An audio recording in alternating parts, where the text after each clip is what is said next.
Today is Wednesday, December 4th, 2024. This is Quick Start from CBN News. I'm Dan Andros. President-elect Trump issues a stern warning to Hamas. We'll have that top story and more on today's podcast, where we bring you news from a Christian perspective. Don't forget to subscribe, leave a rating if you haven't done so already. If you'd like to reach out to us, you can email us, quickstartpodcast@cbn.org. We're getting through the news of the crate together each and every weekday, bright and early, and we're so glad you're here. Joining me today, CBN's Trey Phillips and Madison Seals. And on the focus story, Madison, we got a school in New York denying a student's request to start a Bible club. Yeah, this started with some bad advice from lawyers in the school district that led to this school's decision that a student's calling unconstitutional. So we'll get into how all of that is unraveling. All right, looking forward to the details there. Trey, on the main thing, you caught up with a Christian filmmaker who's got an interesting take on the story of Mary. Yeah, so it's a nativity movie, yes, coming out on Netflix, and he shot the movie from the perspective of Mary. It's really a kind of a coming-of-age version of the nativity story. So, yeah, we sat down and talked to them about that. All right, looking forward to hearing that conversation coming up on the main thing. All right, don't forget to subscribe to all of our CBN News podcasts. We've got the links right in the description there. DC Debrief and Newsmakers. Make sure you check those out. All right, we're going to head over to the news now in 90 seconds.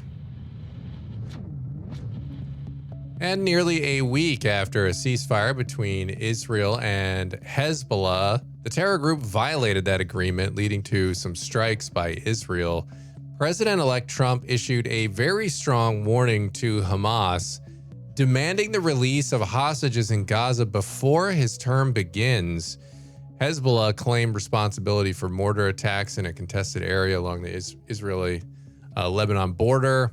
And Israel's foreign minister said the ceasefire prohibits Hezbollah's presence in the area, calling for their immediate withdrawal. He stated Israel's commitment to upholding the ceasefire, but warned against reverting to pre-October 6, 2023 conditions, vowing enforcement if violations continue.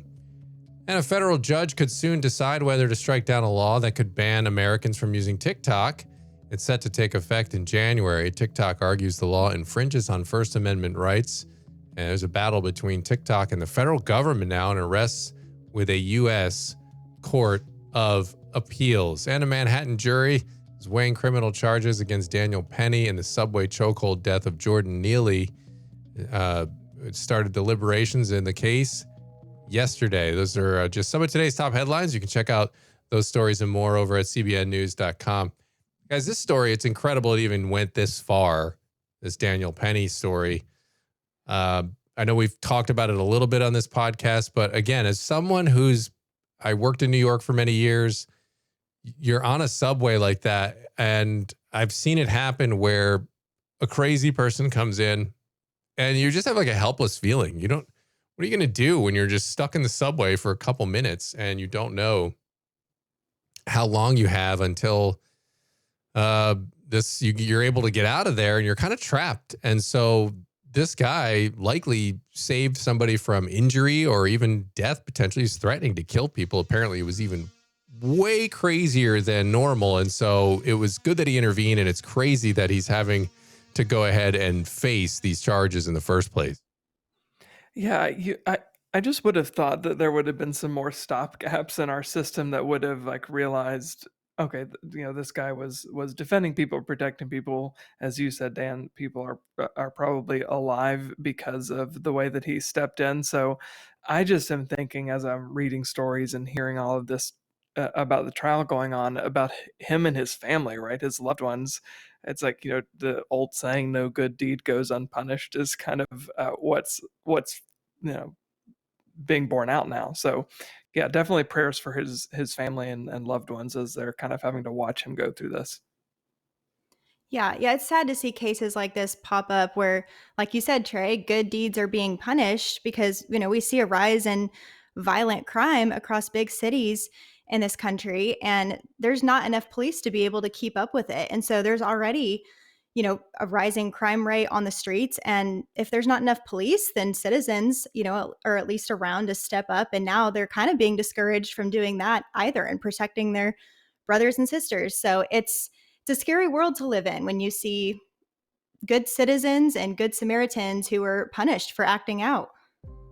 Yeah, it really is. And like we can be praying that this gets resolved in a hopefully a just manner. All right, we are going to head over to the focus story now.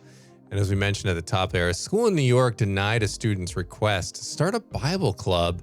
Tell me about the details here. Yeah, a student in the Waterville Central School District in New York named Elijah Nilsson, who is now in 8th grade, has been asking his school for about 2 years if he could start a Bible club because he wants to connect with classmates who share his faith.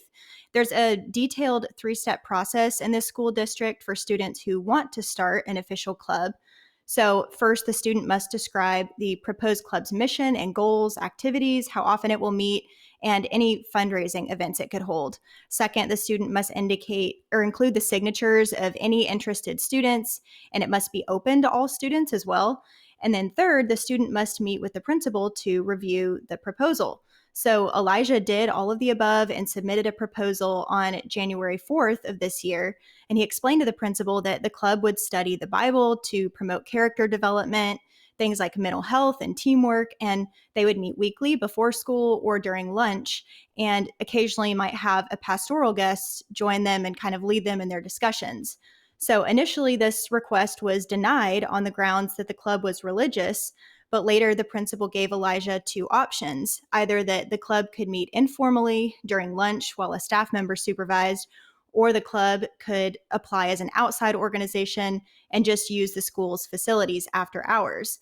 But Elijah realized this would be different treatment from other groups at the school who were approved, and he partnered with First Liberty Institute and sent a letter to officials at the school basically demanding that they officially recognize the Bible club like any other.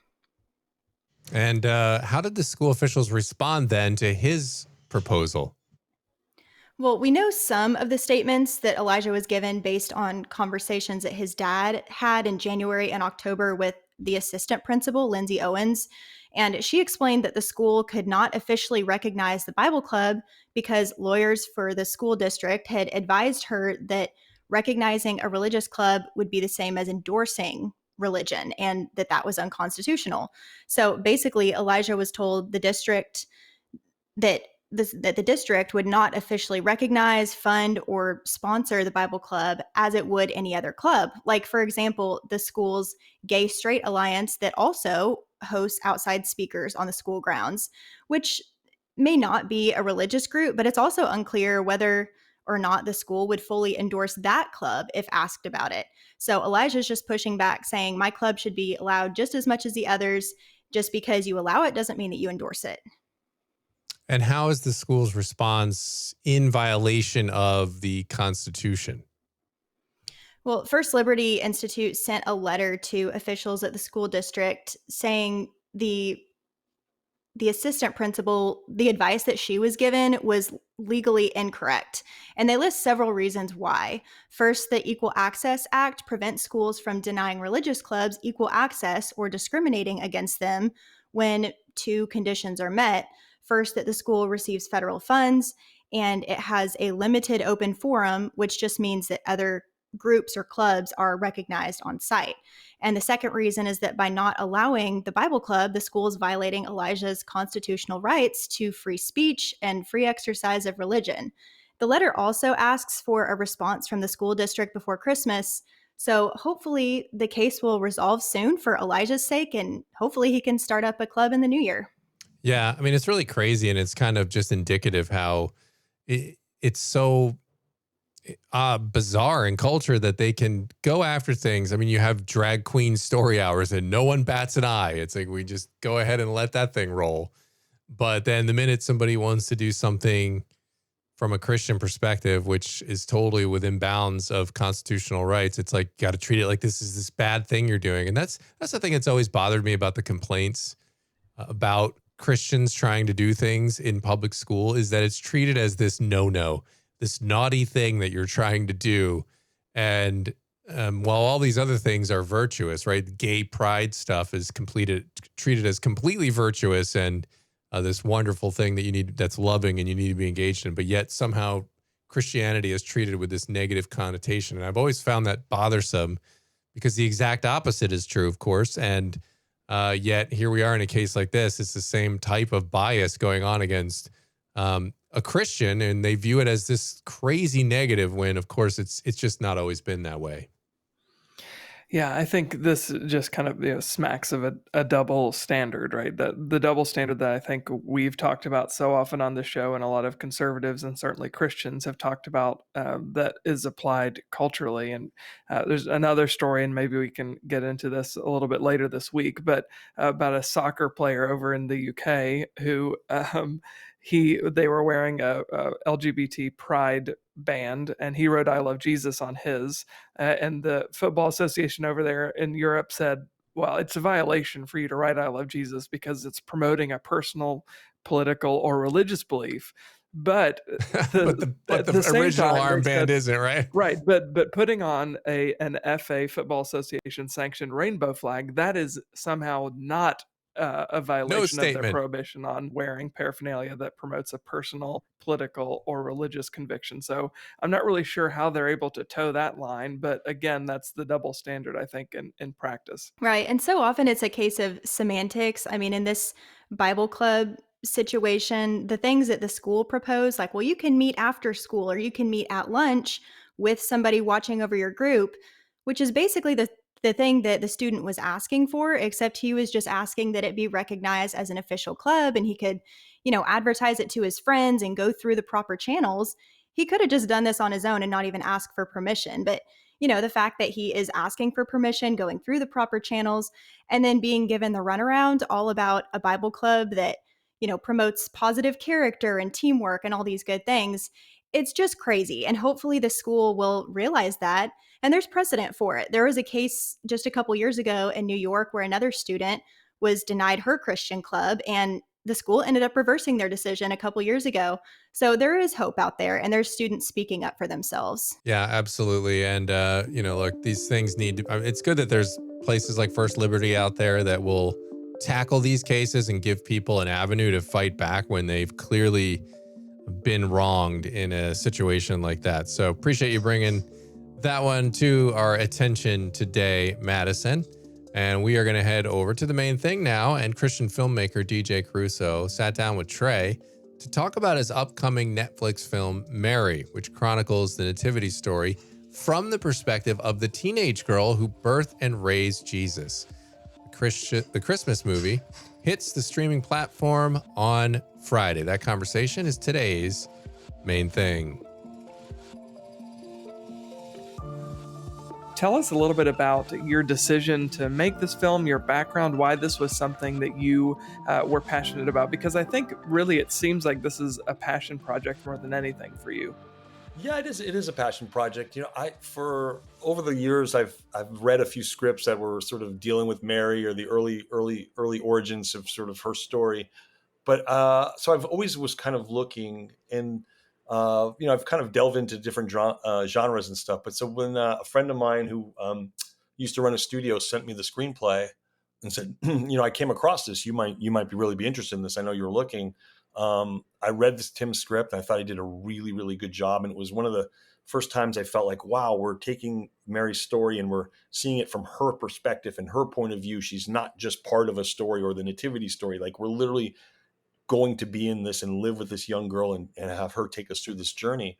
I was really compelled because I thought this is an incredible way to sort of not introduce, but kind of reintroduce Mary to a younger audience, or even, an older audience, but just having people see Mary and seeing her as a young human, an individual who had apprehensions and had fears.